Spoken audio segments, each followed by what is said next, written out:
Tell me how it all started, how they approached you and what your options were.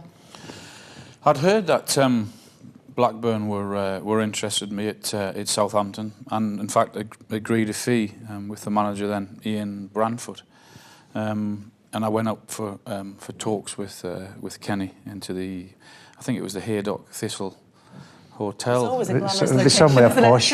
I went up there with my wife, who was 7 months pregnant, and Kenny's wife took her shopping whilst we were sat in talks all day, and they'd gone brilliantly, and I'd promised to give an answer within 2 or 3 days after talk. So I went back home and had a call from someone at Manchester United to say that they'd heard about the talks, and they were interested. They wanted to sign me, and I said, well, I've promised Kenny I'd give him an answer within 2 or 3 days, and I intend to do that. I would love to have talks with you, but that's the situation. If you want me, then we'll talk. And I never had a phone call back off from Manchester United, so it was never an option.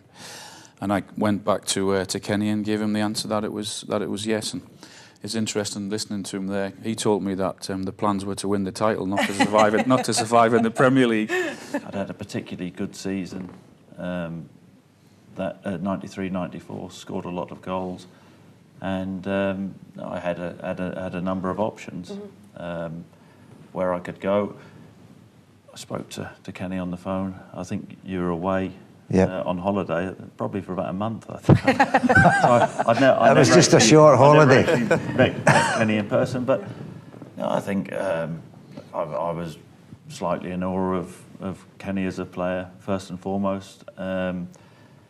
Basically, he told me his plans. I had the option of joining Blackburn and playing alongside Alan, and it seemed like a good idea. Blackburn were a club who I think had finished second, 93-94, and look, it doesn't work like it's going to be a natural progression where they would go on and win it, but I wanted to try and be as successful as I could. It wasn't necessarily smooth, though, the process. What happened the night before?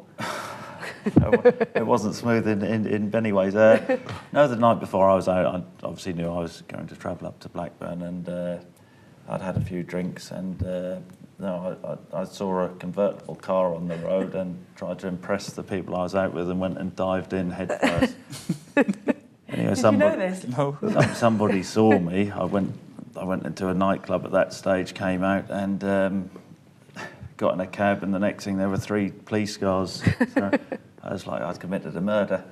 Anyway, all I could think of, I was sitting in a cell at the police station in Norwich. I've really messed up here. The move isn't going to go ahead. And I went to the chairman's house the following morning, and I think I spoke to Kenny, and I can't tell you, I was really nervous. But Kenny just laughed, so that actually put me at ease. I don't know what you're actually thinking. What were you thinking? What an I wasn't idiot. bothered, it wasn't my car. No, my car. So there's no sense that, you're Britain's first £5 million player who spent the night before he signs for you in prison, but that's all right, is it? At least we not knew where quite he was. in prison, but in the cells. At least we knew where he was.